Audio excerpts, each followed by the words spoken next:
Assalamualaikum warahmatullahi wabarakatuh. Waalaikumsalam. Saya SPOG.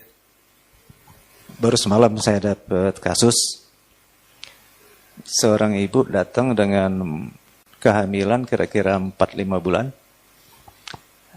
Dalam pemeriksaan USG ketemu ada kelainan. Kalau menurut medis itu kelainan itu berat. Jadi anencefali. Jadi kepalanya tidak berkembang dengan baik. Di mana situ kan otak segala macam, regulator segala macam. Ternyata dia sudah datang ke dokter SPG lain segera untuk second opinion. Kalau dari ilmu kedokteran, itu harapan hidup untuk anak yang dengan kelainan berat seperti begini kecil. Secara ilmu kedokteran. Yang sering kita temuin kalau dalam profesi SPOG, pertanyaan pasien adalah, dokter, apa yang harus kami lakukan untuk berikutnya? Ada beberapa center pendidikan yang menyatakan terminasi. Tapi dalam hati kecil, karena ini makhluk Allah, kan diciptakan sempurna. Apakah harus diterminasi? Jadi yang saya bilang sama sepasang suami istri tadi, kenikmatan hamil itu tidak hanya waktu lahir anaknya bisa apa-apa, bukan begitu. Saya bilang, ada orang yang nikmat hamil, waktu mual dia bangga. Merasakan gerakan anak juga rasanya happy sekali. Ada gerakan anak, senang dia. Jadi saya bilang, kalau saya ibu, teruskan saja sampai 9 bulan, karena banyak kenikmatan ibu alami, walaupun nanti ujungnya lahir secara teoritis itu nggak bisa bertahan hidup. Mohon masukan dari Ustadz, apakah yang saya sampaikan itu salah, dan kemudian apa yang harus saya nasihatkan sama ibu tersebut yang kaitannya dengan Al-Quran. Terima kasih. Assalamualaikum warahmatullahi wabarakatuh. Assalamualaikum. Ini sangat bagus sekali pertanyaannya. Pertama begini, kita akan berbicara pada sesuatu yang sangat penting sekali, yang ini sifatnya hanya tawakal. Tidak ada ikhtiar di dalamnya. Quran surah ke-7 ayat 34. Kata Allah begini, walikulli ummatin ajal. Setiap umat, jangankan manusia, sebuah umat, sebuah kalangan manusia, itu punya batas waktu untuk hidup. Disebut dengan ajal. Idza jaa ajaluha, kalau datang ajalnya, la yastakhiruna sa'ata wa la yastaqdimun. Anda tidak bisa memilih untuk ditunda atau dimajukan. Tidak ada kerjaan kemudian memajukan atau mengundurkan karena dia tidak akan berpengaruh. Makanya sering-sering katakan bahwa orang yang bunuh diri itu nggak ada kerjaan. Kalau sudah waktunya meninggal, meninggal juga. Ya, dia nelan baygon sampai sebaskom, belum waktunya tiba meninggal, nggak akan wafat. Ya, tapi kalau sudah tiba, maka selesai kehidupan dia. Maka ayat ini ingin berkata pertama, jangan pernah kita memastikan terkait dengan ajal atau datangnya kematian pada seorang hamba. Karena itu kata Allah, itu hanya hak prerogatif Allah saja. Kapan, di mana, waktunya kapan. Misal Quran surah ke-4 ayat 34 penegasannya. Ya, ada 5 hak prerogatif Allah yang tidak bisa diketahui makhluk, bahkan selevel malaikat yang dekat pun dengan Allah tidak diberikan kewenangan. Innallaha 'indahu ilmus sa'ah, hanya Allah yang punya pengetahuan tentang kiamat, satu. Sampai waktunya kapan? Wa yunazzilul ghais, mengatur cuaca. Karena itu tidak ada kepastian cuaca, yang ada perkiraan cuaca. Ya, wa ya'lamu ma fil arham. Nah, ini yang terkait dengan pertanyaan Bapak, dan menentukan apa yang terjadi dalam rahim. Ya, apakah dia hidup atau wafat, atau dia terlahir kemudian laki-laki atau perempuan. Walaupun kita lihat USG misalnya, oh laki-laki tiba-tiba lahir bisa perempuan, kita nggak tahu jodohnya seperti apa, kita nggak tahu bagaimana keadaannya masa depannya bagaimana. Itu hak prerogatif Allah dalam rahim. Ya, Allah yang tentukan itu yang paling tepat dengan kaitan tadi. Selanjutnya, wa ma tadri nafsum madza taksibu ghadan. Anda tidak akan tahu apa yang terjadi besok. Selanjutnya, kita hanya bisa merencanakan. Fa idza faraghta fansab. Kalau sudah selesai urusan sekarang, rencanakan untuk besok, bikin ke depan. Tapi kita nggak tahu apa yang terjadi besok. Kemudian wa ma tadri nafsum bi ayyi ardin tamut. Kamu tidak tahu kapan dan di mana kamu akan wafat. Hanya Allah yang punya kehendak itu. Yang paling menarik ada yang terkait dengan kejadian alam rahim. Tadi yang Bapak tanyakan. Ya, wa ya'lamu ma fil arham, termasuk apa yang ditentukan Allah dalam rahim. Nah, kadang persepsi manusia itu mesti diarahkan begini. Tadi sangat bagus sekali apa yang Bapak sampaikan. Itu ada di nuansa Quran surah ke-31 ayat ke-14. Ya, paling kiri sebelah atas. Juga Quran surah ke-45, Quran surah ke-46 ayat ke-15. Quran surah ke-31 ayat 14. Quran surah ke-46 ayat 15. Ini fase kandungan.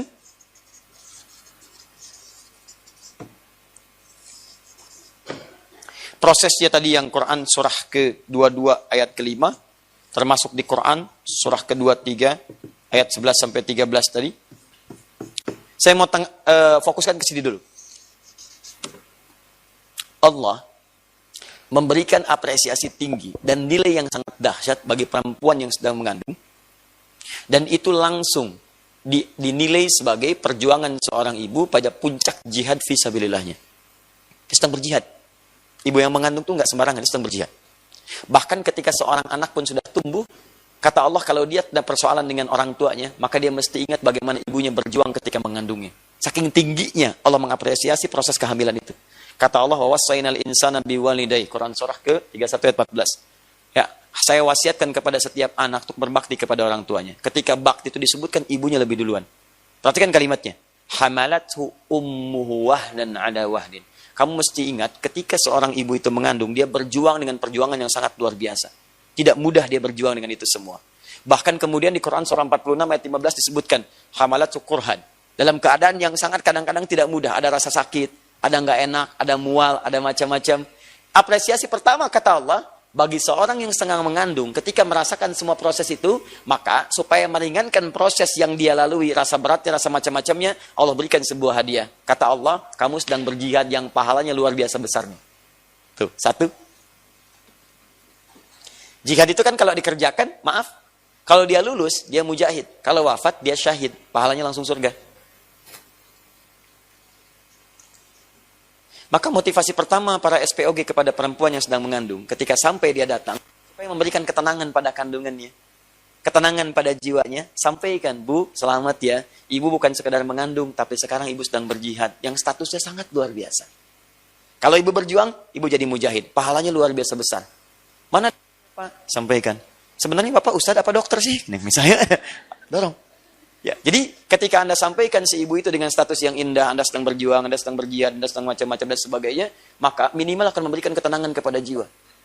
Yang kedua, ini yang paling penting, Bu, ibu itu diamanahi untuk mengandung, bukan untuk menentukan apakah bayi itu terlahir atau tidak.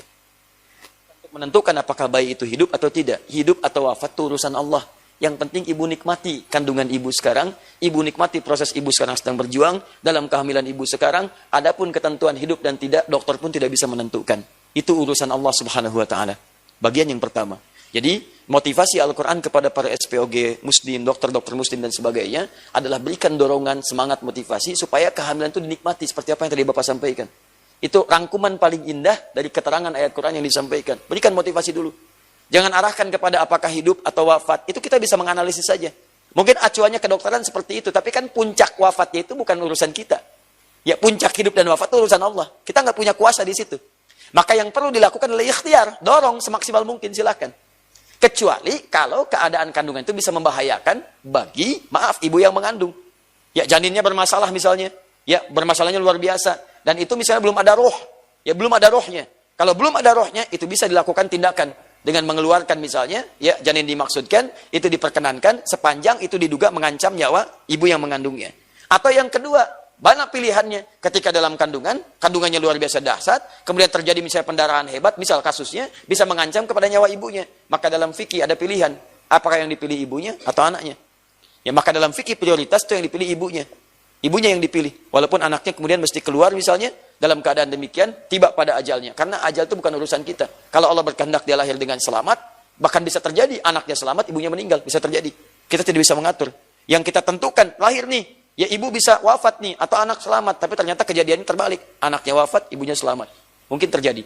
Jadi yang pertama dilakukan adalah, tadi, motivasi keadaan ibu itu, supaya menikmati kandungannya dengan sifat yang tadi disebutkan.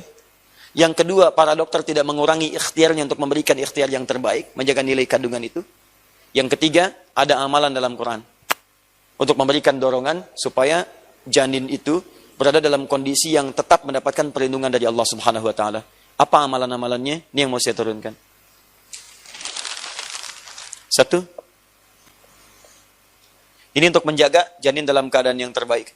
Quran surah ke-7 ayat 189. Dua. Spesifik. Amalan yang dikerjakan oleh Nabi Zakaria, jadi suaminya ikut mengamalkan, istrinya pun mengandung dan kandungannya dijaga oleh Allah. Quran surah ketiga ayat 38 sampai 39. Sudah? Ini dari sebelum mengandung sampai kemudian mengandung lahir, detailnya ada di Quran surah ke-19 ayat 3 sampai 15. Ini yang divonis secara medis gak mungkin punya keturunan, dari mulai menopause sampai, mohon maaf Pak, menopause itu kan udah lewat kan masanya, udah sepuh, tiba-tiba mengandung. Bayangin nggak? Kan hukum dokter sekarang, kedokteran sekarang ini susah nih. Seorang tiba-tiba, jangankan menopause dah, orang yang masih ada haidnya saja, kemudian usianya sudah di atas 45 kan disebut kandungan beresiko kan? Ini resiko tinggi, bukan cuma beresiko, resiko tinggi. Yang paling menarik adalah, nih, bagaimana bisa seorang istri Nabi Zakaria yang divonis sudah sepuh, rambutnya sudah memutih, fisiknya sudah letih, tiba-tiba ngandung dan selamat lahir. Lahirnya itu luar biasa, anaknya hebat, dikandungnya bagus, begitu lahirnya taat, dekat dengan Allah dan sebagainya. Ini rahasianya, Quran surah 19 ayat 3 sampai 15. Amalkan amalan-amalan. Di sini ada doa, di sini ada amalan sholat, di sini ada doa. Doa yang di sini, ini khusus untuk kandungan-kandungan yang fasih di atas 4 bulan, Pak. Ya, atau di bawah 4 bulan cuman terasa sulit. Ya, ada suatu gejala, ada macam-macam dan sebagainya, maka minta kepada Allah supaya Allah memperbaiki keadaan itu. Ini doanya di sini. Ya da'allahu rabbahuma la in ataitana sholihan lanakunanna minasyakirin. Solih, mintanya solih, ya Allah jadikan anak ini solih. Solih itu mencakup 4 kriteria. Yang pertama thayyib, kedua khair, ketiga ma'ruf, keempat ihsan. Thayyib itu fisiknya yang sehat dan kuat. Tadi sudah kita bahas. Khair itu fikirannya yang bagus. Jadi kalau seseorang itu sehat, kemudian fisiknya sehat, fikirannya bagus, maka pindah dari thayyib kepada khair. Kemudian kalau fikirannya bagus, sifatnya bagus, sikapnya bagus. Kan ada orang yang sifatnya bagus tapi nggak bisa keluar jadi sikap. Begitu jadi sikap disebut dengan ma'ruf namanya. Ma'ruf, jadi tindakan kebaikan-kebaikan. Nah, kalau ma'ruf ini dikerjakan karena Allah, kan ada orang berbuat baik bukan karena Allah. Saya nolong dia karena dia ngasih bayaran kepada saya. Saya perbaiki karena ingin dapat apresiasi. Kalau dikerjakan karena Allah disebut dengan ihsan. Ihsan. Saya menolong karena Allah, makan karena Allah, minum karena Allah, bikin karena Allah, itu ihsan namanya. Anta budallaha ka'annaka tara fa illam takun tara yarak. Ya, engkau kerjakan segala hal karena ibadah karena Allah, seakan-akan Allah mengawasimu. Itu di hadis Muslim nomor hadis yang ke-8. Gabungan antara thayyib, khair, ma'ruf dengan ihsan disebut dengan solih namanya. 5, yang kelima, solih. Maka ketika Anda minta anak yang solih, Anda minta 4 hal. Fisiknya sehat, keadaannya baik, sifatnya mulia, sikapnya bagus, dan dekat dengan Allah. Dan cara minta pertama dalam fase kandungan ini. Di ketika Anda mintakan, ya Allah, minta, maka Allah akan perbaiki keadaan dirinya. Nah, cuman tidak cukup dengan berdoa. Doa itu harus disandingkan dengan ikhtiar. Jadi kalau Anda berdoa nggak ada ikhtiar, mustahil. Ya Allah lapar, ya Allah saya pengen makan. Apakah makanan turun dari langit? Tidak. Ya Allah saya pengen pintar, ya Allah tapi nggak pernah sekolah, mustahil. Ya Allah saya pengen jadi dokter, ya Allah tapi nggak pernah belajar kedokteran, mustahil. Maka doa disandingkan dengan ikhtiar. Maka ikhtiarnya, 1, perbanyak ibadah, sholat Pak. Tingkatkan sholatnya, minta. Bangun dia dalam tahajud, dalam sujud minta. Keadaan terbaik bagi seorang perempuan yang sedang mengandung sujud. Ya, dia mohon kepada Allah, minta kebaikan-kebaikan ini. Kemudian mohon doa yang baik sampai ayat ke-15-nya. Ya, sampai jadi anak yang terbaik, sampai dijamin keselamatan di 3 alam. Alam dunia, alam kuburan, sampai alam akhirat. Kemudian dibantu dengan Quran yang 3. Quran surah ke-21 ayat 89 sampai 90. Ini juga kasus tentang kehamilan Nabi Zakaria. Nah, di ayat 90-nya ini ada yang bagus. Ya, wa kanu yusari'una fil khairat. Bahasa Qurannya fa aslahna lahu zaujah. Istri yang sedang punya masalah di kandungannya, kami akan perbaiki, kata Allah. Apa syaratnya? Yusari'una fil khairat, bergegas berbuat banyak kebaikan. Jadi kalau ada misalnya waktu-waktu baik, ada sedekah, kerjakan sedekah. Niatkan sedekah itu untuk kebaikan janinnya. Ya, kalau dia sholat dengan baik, sholat sunat, tahajud, niatkan untuk kebaikan janinnya. Di amalan-amalan yang diniatkan untuk kebaikan sesuatu, itu yang disebut dengan tawassul bil amal, tawassul. Dalilnya ada di Quran surah ke-5 ayat 35. Paling kanan sebelah bawah di mushaf. Kata Allah, lihat kalimatnya. Ya ayyuhalladzina amanu taqullaha, orang beriman, tingkatkan takwa. Ya, ketika tingkatkan takwa, wabtagu ilaihil wasilah. Dengan takwa itu cari wasilah untuk memohon kepada Allah.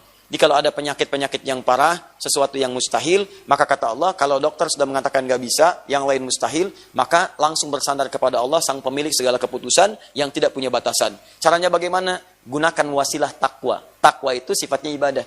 Dibagi dua, ada hablum minallah, hablum minan nas. Hablum minallahnya apa tadi? Salat, baca Quran. Makanya ketika Allah turunkan Quran, ada obat di situ. Apa di antara obatnya? Disebut dengan syifa. Syifa itu punya makna dua. Satu, obat bagi penyakit hati. Yang kedua, obat bagi penyakit fisik yang sudah tidak ada obatnya secara kemanusiaan.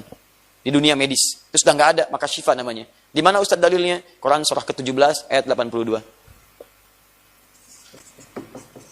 Paling kiri sebelah atas. Agak sedikit ke tengah. Ya, wa nunazzilu minal Qur'ani ma huwa syifaa'un wa rahmatun lil mu'minin. Kata Allah, kami turunkan dari Al-Quran itu, ada bagiannya dia obat. Yang kalau Anda kemudian ikuti itu, baca, minta kepada Allah, maka Allah akan sembuhkan.